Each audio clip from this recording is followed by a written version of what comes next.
Here with me now, former Democratic New York Congressman Max Rose, and Jonathan Greenblatt is here, CEO of the Anti-Defamation League. Jonathan, we spoke 48 hours ago right here. Yeah. Now here we are, the fifth day of this war. Yeah. What are your thoughts tonight? Well, I think, we were talking a moment ago, like, I'm still haunted by the videos I've seen. I'm still, like, broken by the pictures. The images today and yesterday from the kibbutzim they're walking through, and they're just rows and rows and rows of body bags. And the story about the babies, right? How yesterday they identified 40 babies. Some of them were burned in their cribs. Some of them were beheaded. So I kind of feel like in one way, Stephanie, like everything's changed. I mean, this is beyond words, beyond your imagination.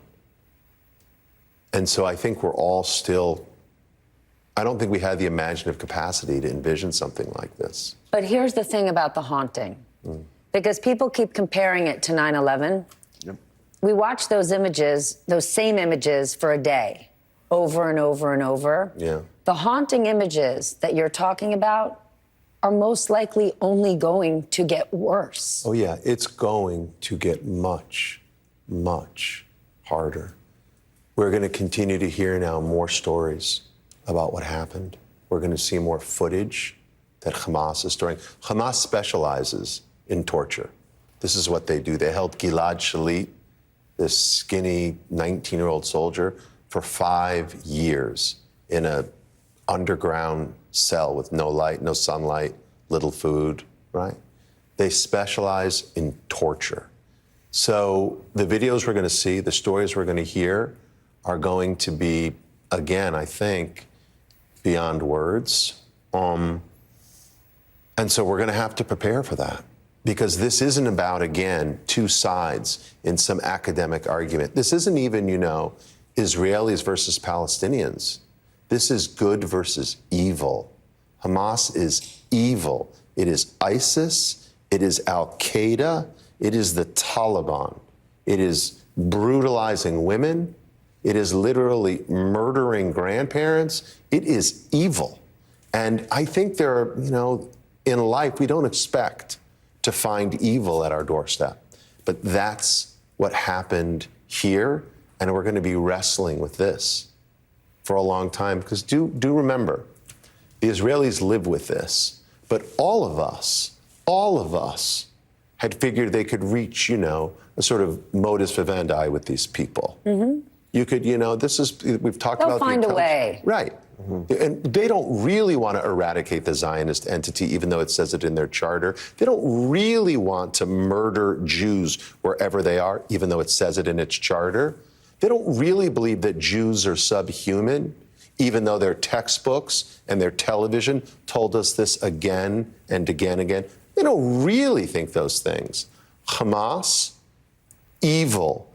And I think what we really have to come to grips with are the people in this country. Tomorrow is a, quote, day of resistance.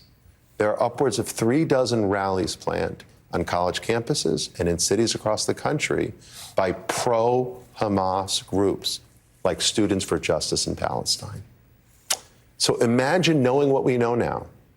Imagine knowing about these people who were butchered, who were brutalized, who were kidnapped, who were mutilated.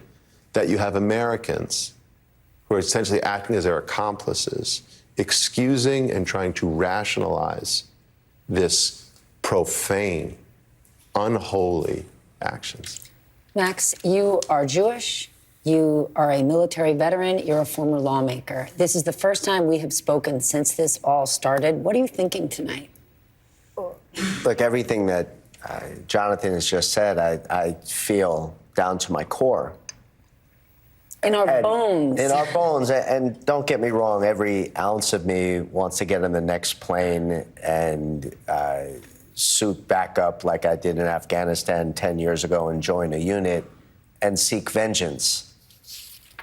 But I do think that there's also something that we have to start to think alongside all of this, which is about hardcore military realities.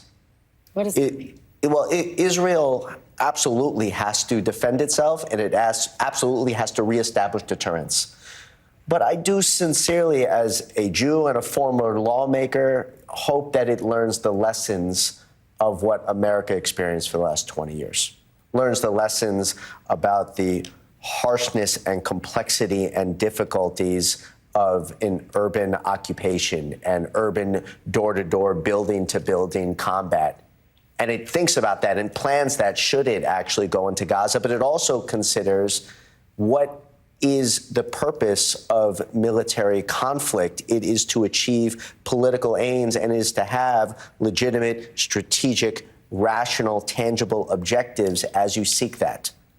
And so undeniably, we are all filled with anger and a desire for vengeance. And I'm not even telling people to take that away.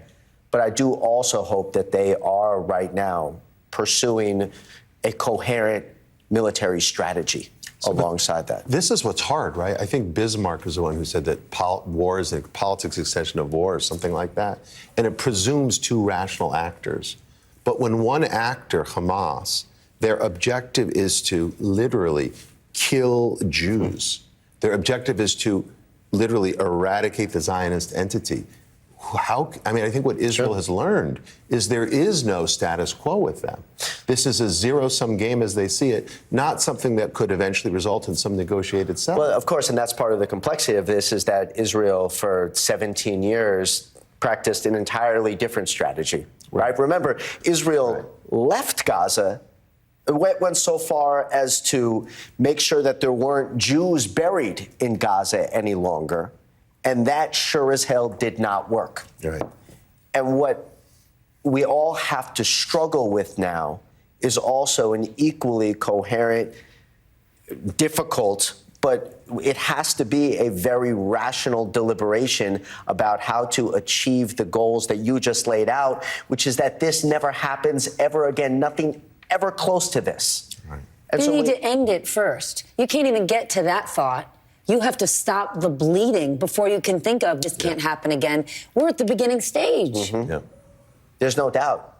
There's no doubt of that. But anyone who has experienced the last 20 years of conflict in Iraq and Afghanistan will tell you that that beginning stage is absolutely when you have to think about this military strategy, is when you actually have to have that very coherent understanding of what are we trying to achieve and how are we trying to achieve it with the resources at our disposal.